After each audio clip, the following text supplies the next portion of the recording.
अजायो वॾा थियासीं। जॾहिं नंढा हुयासीं त वॾे थियण जी ख़्वाहिश हुई। हाणे जॾहिं वॾा थिया आहियूं त नंढे थियण जी हिकिड़ी वॾी ख़्वाहिश आहे ज़िंदगी में। चऊं था त काश वॾा न हुजूं हा, नंढा ई रहिजी वञूं। जॾहिं ₹1 जो लॻड़ उॾंदे ॾिसंदा हुआसीं त ॻोठाणा छोकिरा सभु 2-2 किलोमीटर उन हिकिड़े लॻड़ जे पोयां भॼी लॻड़ हासिलु करण जी कोशिशि कंदा हुआसीं। उहो सिर्फ़ु हिकु लॻड़ न, हिकिड़ो वॾो मुक़ाबिलो हूंदो हो, चैलेंज हूंदो हो त इन लॻड़ खे हासिलु मां कयां। कूड़ो नोट दुकानदार वटि हलाए ईंदा हुआसीं त वॾी ख़ुशी थींदी हुई ऐं पाण खे हिकिड़ो वॾो होशियारु सम्झंदा हुआसीं त अॼु मां फलाणे चाचे जी दुकान ते ₹1 नकुली ॾेई शइ वठी आहियां। नंढे हूंदे जॾहिं बि जहिड़ा थींदा हुआ त लठ कुहाड़ी बंदूक न खणबी।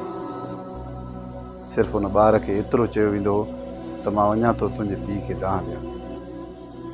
उते ई ॿारनि जो जहिड़ो ख़तमु। जॾहिं को ॻोठ में पली चाढ़ींदो हुयो त सॼे ॻोठ में ख़ुशबू हूंदी हुई। बासमती चांवर हूंदा हुया। हिक ॿिए सां मुहबत जो अहिड़ो इज़हार हूंदो हुयो त उहा भाॼी थोरी थोरी करे बि सभिनी खे माण्हू पुॼाईंदो। जॾहिं लस्सी वठणु वेंदा हुयासीं त उहा कुराड़ी अमड़ लस्सी सां गॾु असांखे मखण जो चाणो बि नंढड़ो विझी ॾींदी। हो त मानी मखे सणभो करे खाओ। पाउ खीर वठंदा हुआसीं त अधु किलो थी वेंदो हो। अगरि को ॻोठ में महिमान ईंदो हुयो पंहिंजी फैमिली सां त फौरन उन घर वारे खे चवंदा हुआसीं त महिमाननि खे ईअं न छॾिजो, महिमाननि खे असां वटि ज़रूरु वठी अचो।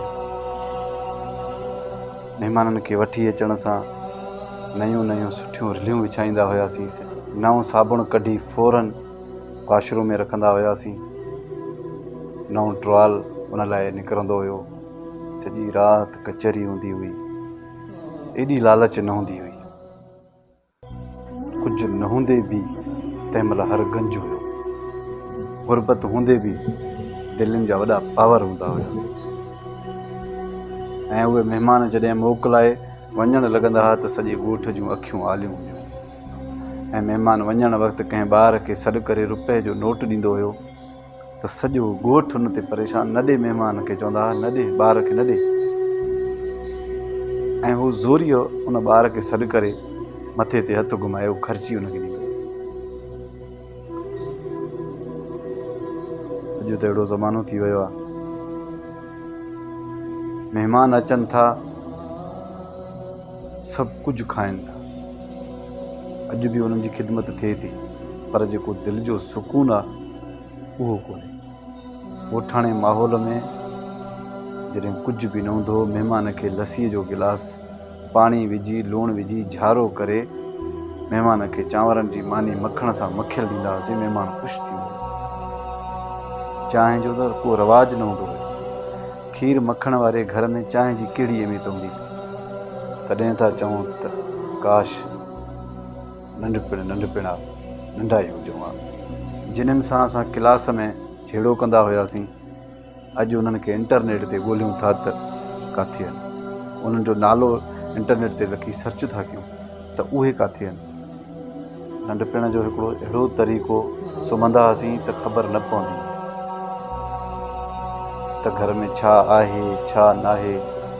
को महिमान आयो, कंहिं दरवाज़ो खड़कायो त दर खोलणो आहे, सुकून सां सुता पिया हूंदा। ऐं अॼु त यकीन कयो त निंड बि नथी अचे। इहे मोहबतूं काश मोटी अचनि। नंढा घर हूंदा हुया, वॾी मोहबत हूंदी हुई। घर में को दाख़िल थींदो हो त नंढे घर जे करे सभिनी जी दीद उन ते पवंदी हुई। कंहिंखे बुख़ार थींदो हुयो त सॼे घर खे ख़बर पइजी वेंदी। मामूली बुख़ार में सॼो ॻोठ पुछण ईंदो हुयो।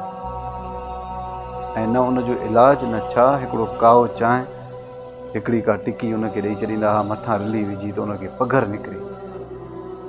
अॼु हिकु ख़सीस बुख़ार में बि माण्हू लख खपाए थो वेहे। काश असां नंढा ई हुजूं। दोस्तो, अगरि तव्हांखे पंहिंजो बचपन पसंदि आहे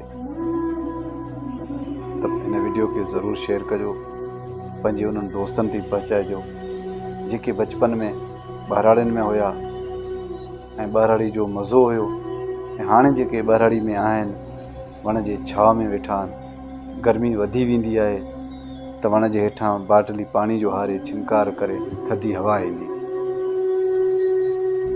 काश असां नंढा ई हुजूं। मुंहिंजो वीडियो पसंदि अचे त शेयर ज़रूरु कजो। अल्लाह निगहबान।